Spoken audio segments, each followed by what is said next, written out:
Hello students, कैसे हैं आप सभी लोग। मैं हूं Pooja Singh and welcome back to my channel accounting master class.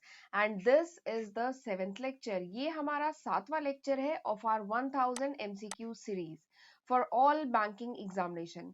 तो जितने भी बैंकिंग एग्जामिनेशन है उनको ध्यान में रख के हमने एक एमसीक्यू सीरीज स्टार्ट की है, जिसमें हम एमसीक्यू डिस्कस करते हैं on banking awareness, on computer aptitude, reasoning, journal economics and many more.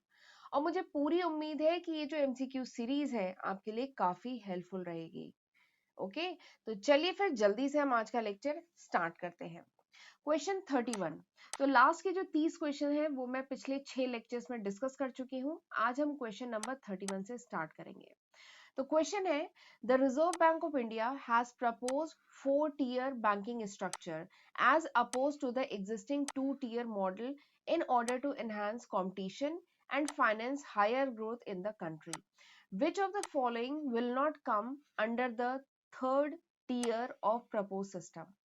तो क्वेश्चन है कि आरबीआई ने प्रपोज किया है 4-tier बैंकिंग स्ट्रक्चर। ठीक है, पहले क्या था, 2-tier बैंकिंग स्ट्रक्चर था। तो अब आरबीआई ने प्रपोज किया है 4-tier बैंकिंग स्ट्रक्चर। ठीक है, to enhance the competition to finance the higher growth. तो आपको बताना है कि which of the following will not come under the third tier of propose structure.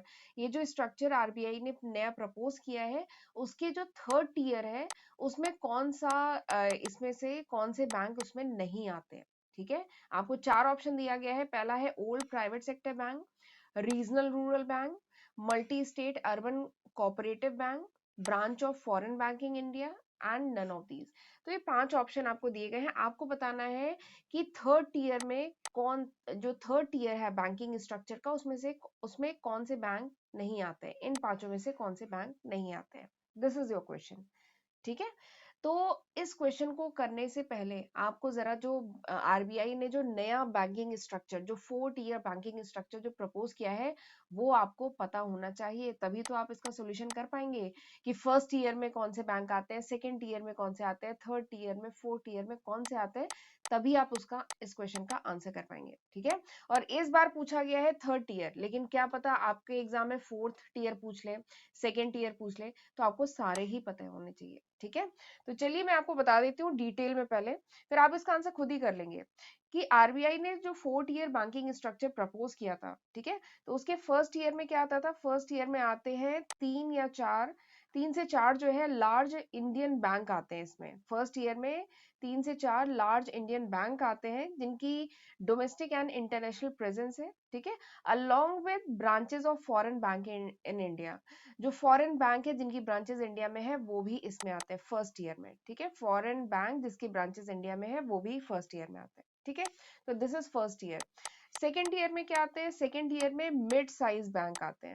Second year में आते हैं मिड साइज बैंक आते हैं, जिसमें निश बैंक आते हैं जो ऑफर करते हैं broad range of banking product. ठीक है, और जो सर्विस प्रोवाइड करते हैं डोमेस्टिक इकोनॉमी में वो आते हैं सेकेंड ईयर में। ठीक, थर्ड ईयर में क्या आते हैं, इस क्वेश्चन में आपसे थर्ड ईयर ही पूछा जा रहा है। तो थर्ड ईयर में आते हैं old private sector bank. Third year में आते हैं ओल्ड प्राइवेट सेक्टर बैंक्स आते हैं, आरआरबीज, रीजनल रूरल बैंक्स आते हैं, multi state urban cooperative bank. ठीक है, multi state urban cooperative bank ये भी थर्ड ईयर में आते हैं। ठीक है, तो थर्ड ईयर में ये आते हैं। एंड फोर्थ ईयर में क्या आते हैं, फोर्थ ईयर में आपके आते हैं small privately owned local banks. ठीक है, फोर्थ ईयर में आते हैं स्मॉल प्राइवेटली ओन जो लोकल बैंक्स है ना वो फोर्थ ईयर में आते हैं। एंड जो कोऑपरेटिव बैंक्स हैं दे कम इन फोर्थ ईयर। ठीक, तो आपको समझ में आ गया first year, second year, third year and fourth year. तो क्वेश्चन है कि थर्ड ईयर में कौन से नहीं आते हैं। तो ऑप्शन एक बार देख लेते हैं। तो ओल्ड प्राइवेट सेक्टर बैंक तो ये तो थर्ड ईयर में आते हैं, रीजनल रूरल बैंक ये भी आते हैं, multi state urban cooperative bank ये भी थर्ड ईयर में आते हैं। लेकिन ये जो है branches of foreign bank in India तो ये फर्स्ट ईयर में है।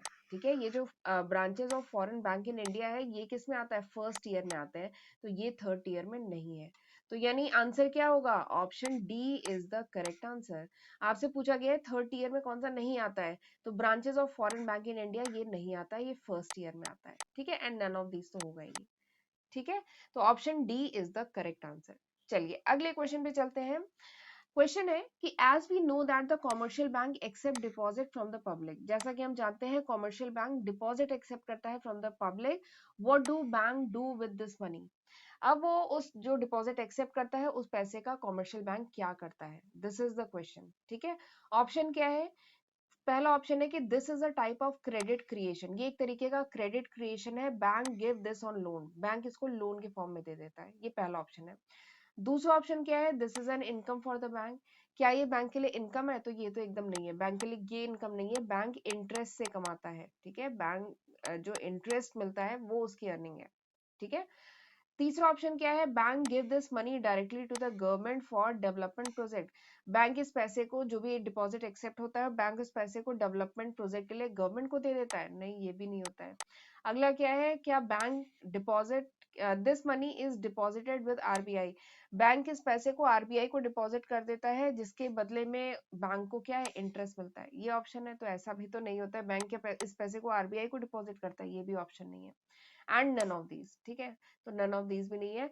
बट चलिए मैं इसके बारे में, इस क्वेश्चन के बारे में थोड़ा सा बता देती हूँ। वैसे जब मैंने मनी एंड बैंकिंग, इकोनॉमिक्स में एक चैप्टर है मनी एंड बैंकिंग, जब मैंने वो चैप्टर पढ़ा है तो मैंने डिटेल में आपको एक कॉन्सेप्ट समझाया था, और ये कॉन्सेप्ट बहुत इंपॉर्टेंट है, और विद एग्जांपल, बहुत डिटेल में एग्जांपल लेके समझाया था, दैट इज क्रेडिट क्रिएशन। ठीक है, ये कॉन्सेप्ट मैंने समझाया था जब मैं मनी एंड बैंकिंग आपको पढ़ाया था। तो एक्चुअली जो भी कॉमर्शियल बैंक को जो भी डिपॉजिट एक्सेप्ट होता है, ठीक है, उसका एक सर्टेन पोर्शन, कॉमर्शियल बैंक को जो भी मनी या कह लीजिए जो भी डिपॉजिट एक्सेप्ट होता है, एक्सेप्ट करता है, उसका एक सर्टेन पोर्शन जो होता है, बैंक रिजर्व के फॉर्म में, एक मिनिमम रिजर्व के फॉर्म में मेंटेन करता है to meet the demand of its public, जो भी पब्लिक की डिमांड है। ठीक है, जो भी बैंक के जो डिपॉजिटर है उनकी डिमांड को मीट करने के लिए जो भी बैंक को मनी रिसीव होता है, इसका एक सर्टेन मिनिमम पोर्शन बैंक, ठीक है, मेंटेन करता है अपने पास। और जो बचा हुआ पैसा होता है ना, वो बैंक क्या करता है? वो लेंड आउट कर देता है टू द रिमेनिंग, जो भी उसके बोरोवर हैं, ठीक है, उनको ये लेंड आउट कर देता है, और उस पे बैंक को क्या मिलता है? इंटरेस्ट, और वही बैंक की क्या है? अर्निंग है। ये बात समझ में आई? एक बार फिर से बता रही हूँ, देखिए, कॉमर्शियल बैंक को जो भी डिपॉजिट एक्सेप्ट होता है, ठीक है, इस डिपॉजिट का एक सर्टेन पोर्शन, ठीक है, इस डिपॉजिट का एक सर्टेन मिनिमम पोर्शन बैंक अपने पास रिजर्व के फॉर्म में मेंटेन करता है, ताकि जो उसके डिपॉजिटर है उनकी जो रिक्वायरमेंट है उसको फिलफिल कर सके।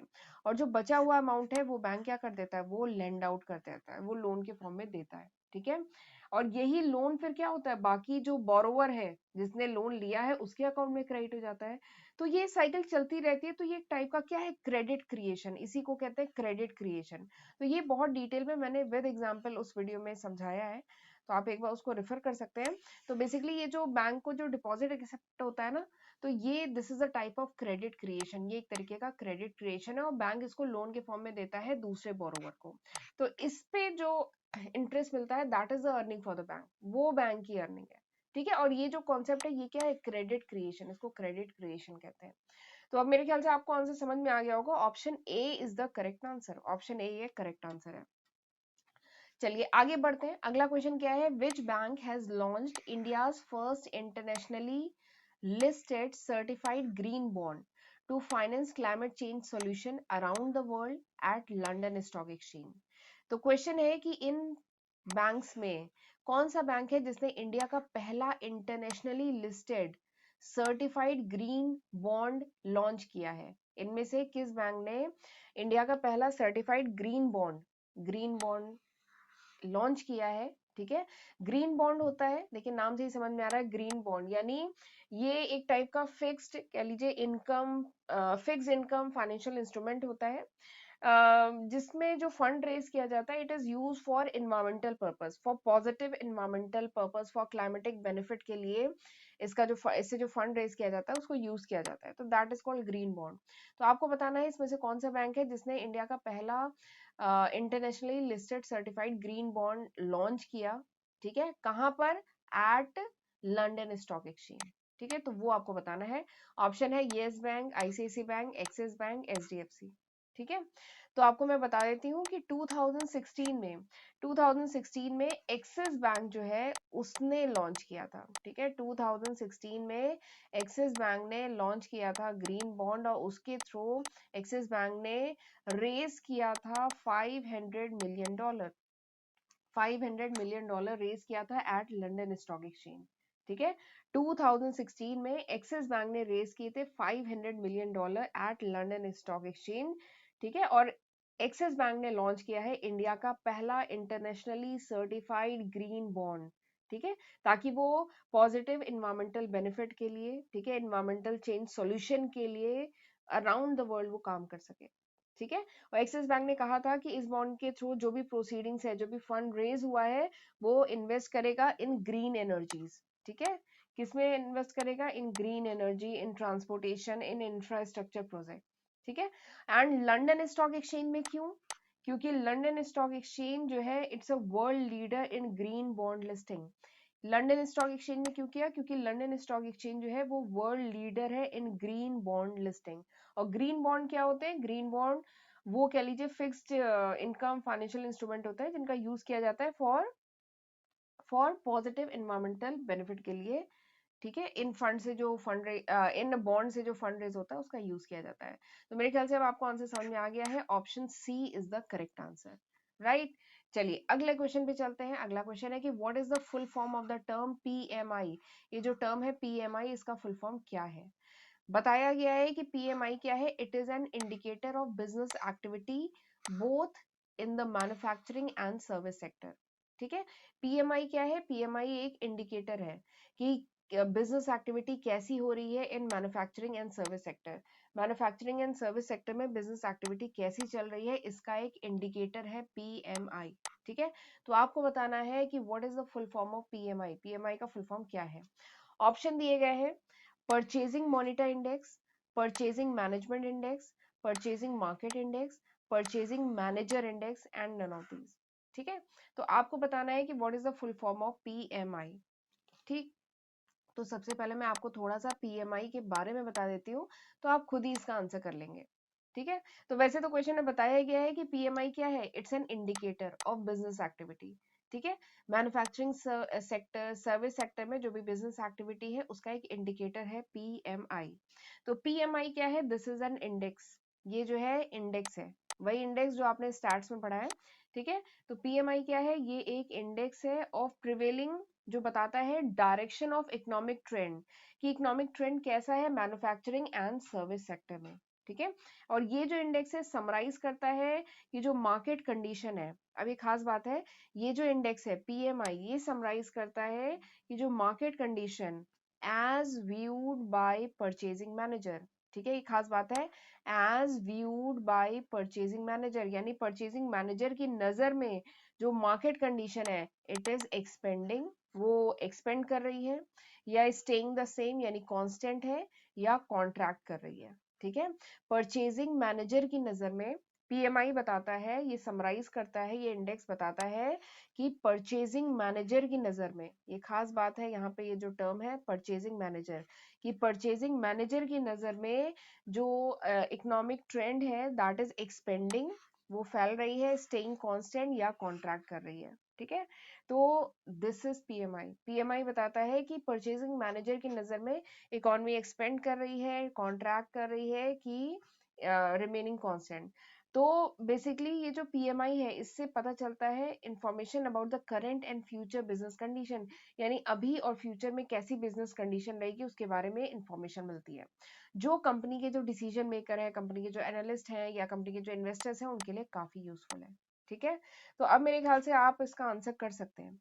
इसका आंसर क्या होगा? इसका आंसर है ऑप्शन डी, क्योंकि मैंने एक टर्म आपको कहा है कि परचेज मैनेजर की नजर में, परचेज मैनेजर की नजर में जो इकोनॉमिक कंडीशन है, जो मार्केट कंडीशन है, वो एक्सपेंड कर रही है, कि कांस्टेंट है, कि कॉन्ट्रैक्ट कर रही है। ठीक है, तो परचेज मैनेजर की नजर में ना, तो इसका फुल फॉर्म क्या होता है? इसका फुल फॉर्म इसी से रिलेटेड है कि परचेजिंग मैनेजर इंडेक्स। पीएमआई का फुल फॉर्म क्या है? Purchasing manager index. ठीक है, क्योंकि परचेज मैनेजर की नजर में जो इकोनॉमी है that is expanding, staying constant या कॉन्ट्रैक्ट, ठीक है। तो इससे आप याद रखिएगा, तो इसका फुल फॉर्म क्या है, परचेजिंग मैनेजर इंडेक्स, क्योंकि परचेज मैनेजर की नजर में, ठीक है। और ये जो पीएमआई है, इसकी जो वैल्यू है, इट लाइज फ्रॉम 0 से लेके 100 के बीच में लाई करती है। अगर ये 50 से ज्यादा है, ठीक है, अगर इसकी वैल्यू 50 से ज्यादा है, इसका मतलब क्या है, एक्सपेंशन। 50 से ज्यादा है, इसका मतलब एक्सपेंशन है as compare to the previous month, यानी पिछले महीने के कंपेयर में एक्सपेंशन है। और अगर 50 से कम है, ठीक है, लेस देन 50 है इसकी वैल्यू, इसका मतलब क्या है, कॉन्ट्रैक्शन है। और अगर इसकी वैल्यू इक्वल्स टू 50 है, इसका मतलब क्या है, नो चेंज है, ठीक है। तो दिस इज पीएमआई, राइट। चलिए अगला क्वेश्चन देखते हैं। अगला क्वेश्चन है कि विच एजेंसी इन इंडिया, इसमें से कौन सी एजेंसी है इंडिया की, which provide refinance of export credit. Export credit को रीफाइनेंस की फैसिलिटी कौन सी एजेंसी प्रोवाइड करती है, SIDBI, NABARD, RBI, EXIM bank, government of India, ठीक है। तो ये तो काफी इजी क्वेश्चन है। अगर आपको इनके फुल फॉर्म पता है ना, then you can very easily answer. SIDBI का फुल फॉर्म क्या है, सिडबी का फुल फॉर्म है small industry development bank of India. SIDBI क्या है, small industry development bank of India, this is SIDBI.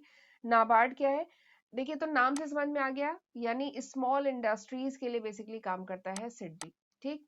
NABARD का फुल फॉर्म क्या है, national bank for national bank for agriculture and rural development, this is NABARD, यानी agriculture and rural development के लिए नाबार्ड काम करता है। आरबीआई तो जानते ही हैं, reserve bank of India, bankers of bank, lender of last resort कहा जाता है, and it is the central bank of India, India का सेंट्रल बैंक है ये, ठीक है। एग्जिम बैंक क्या है, export import bank of India. EXIM bank क्या है, export import bank of India, यानी इंडिया के जो एक्सपोर्टर्स हैं उनकी जो भी नीड्स है उनको आइडेंटिफाई करना, उनकी हेल्प करना, ठीक है। तो एक्सपोर्ट क्रेडिट को बेसिकली फाइनेंस करना, रीफाइनेंस करना, ये काम होता है एग्जिम बैंक का, ठीक। एंड अगला ऑप्शन क्या है, गवर्नमेंट ऑफ इंडिया। तो अब मेरे ख्याल से आपको इन पांचों ऑप्शन के बारे में पता चल गया, तो अब आप बहुत आसानी से आंसर कर सकते हैं। कौन सा आंसर सही है, option D. Option D is the correct answer, कि जो एक्सपोर्ट क्रेडिट है उसको रीफाइनेंस करने का काम कौन करता है, कौन सी एजेंसी करती है, एग्जिम बैंक करता है, ठीक है। तो आप मेरे ख्याल से आंसर समझ में आ गया है, option D is the correct answer, right. तो this was the last question of today's lecture, आज के लेक्चर का ये था आखिरी क्वेश्चन। आई होप आपको अच्छे से समझ में आया होगा, और प्लीज ये लेक्चर अगर पसंद आया तो लाइक जरूर करिएगा, और अपने फ्रेंड्स के साथ भी इन्हें ज्यादा से ज्यादा शेयर करिएगा, राइट। और चैनल पे पहली बार आए हैं तो चैनल को भी सब्सक्राइब करिएगा, नोटिफिकेशन बेल भी जरूर प्रेस करिएगा, तभी आपको नोटिफिकेशन मिल पाएगी ऑफ माई अपकमिंग वीडियोज। और ये जो स्क्रीन पे आपको लिस्ट ऑफ सब्जेक्ट दिख रहे हैं, ये मैं अभी तक यानी मार्च 2022 तक अपने चैनल पे अपलोड कर चुकी हूँ। बट अगर ये वीडियो आप कुछ महीने बाद देख रहे हैं, कुछ साल बाद देख रहे हैं, तो होपफुली इसमें कई नए सब्जेक्ट ऐड हो चुके होंगे। तो जरूर इनका फायदा उठाइएगा, इनकी हेल्प से खुद भी पढ़िएगा, और अपने फ्रेंड्स के साथ भी ज्यादा से ज्यादा शेयर करिएगा। ओके, तो चलिए फिर मिलते हैं अगले लेक्चर में, तब तक अपना ध्यान रखिएगा, गॉड ब्लेस यू।